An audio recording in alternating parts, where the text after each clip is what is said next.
پاکستان اللہ کی عطا سے رسول کریم کی خصوصی نگاہ سے معرض وجود میں آیا۔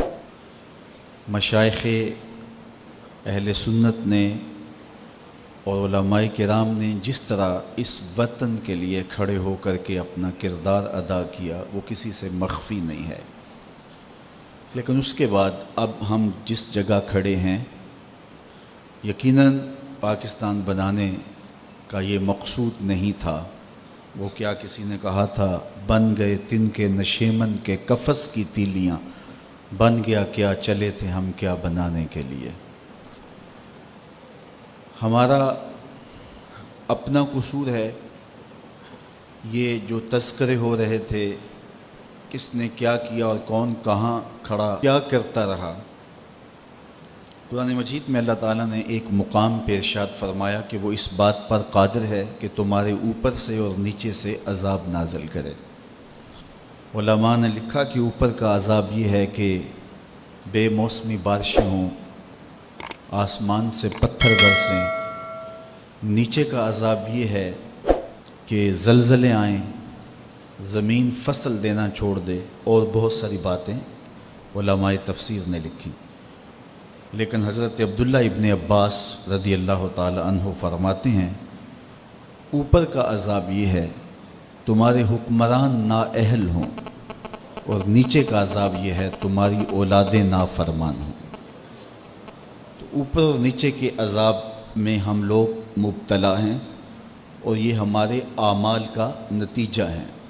اعمالکم امالکم، تمہارے اعمال ہی تمہارے امال ہوں گے۔ حضرت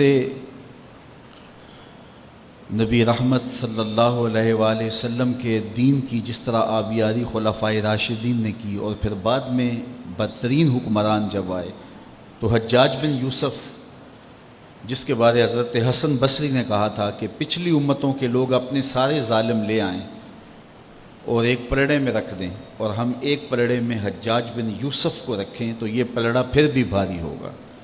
70,000 لوگ اس نے اپنے ہاتھ سے قتل کیے تھے، 90,000 اس کے حکم سے کٹے تھے۔ کسی نے اس کے سامنے جرأت کر لی اور اس کو کہا کہ تو نے حضرت عمر فاروق کا دور خلافت دیکھا ہے، ان جیسا انداز حکمرانی اختیار کیوں نہیں کرتا؟ تو اس نے جو جواب دیا وہ 2 لفظی ہے لیکن بہت معنی خیز۔ اس نے کہا تبازروا اتعمر لکم، تم ابو ذر غفاری جیسی رعایا بن جاؤ، میں عمر جیسا حکمران بن جاتا ہوں۔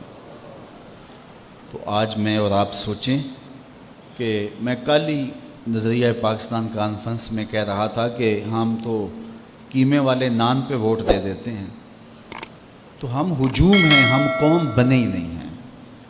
تو اگر ہم کسی کام کے ہوں تو پھر یہ لوگ ہمارے اوپر مسلط نہ ہوں۔ یہ ہمارے گناہوں کی سزا ہے جو ہمارے اوپر مسلط ہوتی ہے۔ اگر یہ گئے ہیں تو بعد میں کیا آنے والا ہے وہ بھی ہمیں دکھائی دے رہا ہے۔ وہ کسی نے کہا تھا ہم نے پھولوں کی آرزو کی تھی، آنکھوں میں موتیا اتر آیا۔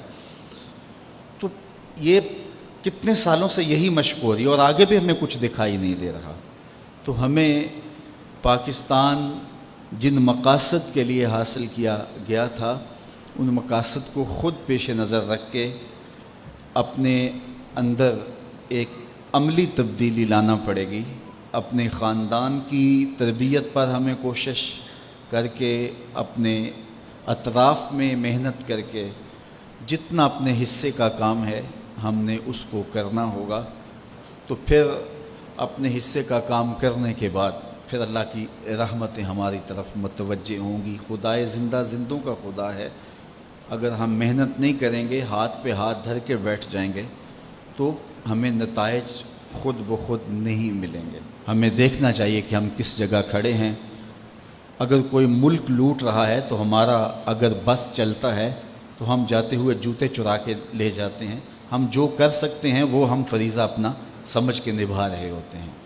تو ہم اپنے آپ کو بدلیں، اپنے اندر کی تبدیلی کے لیے کوشاں ہو جائیں، اور پھر دیکھیے کہ ہمارے اٹھنے والے قدم اللہ جل شانہ کی تائید پاتے ہیں اور اس کی رحمتوں کے ہم کیسے حقدار ہوتے ہیں۔ ورنہ یہ ہوتا رہے گا، بد سے بدترین لوگ ہمارے اوپر مسلط ہوتے رہیں گے۔ اور ہم ہر وقت ان ذلتوں کو سہتے رہیں گے۔ اللہ مجھے آپ کو اپنی رحمتوں کے سائے میں رکھے۔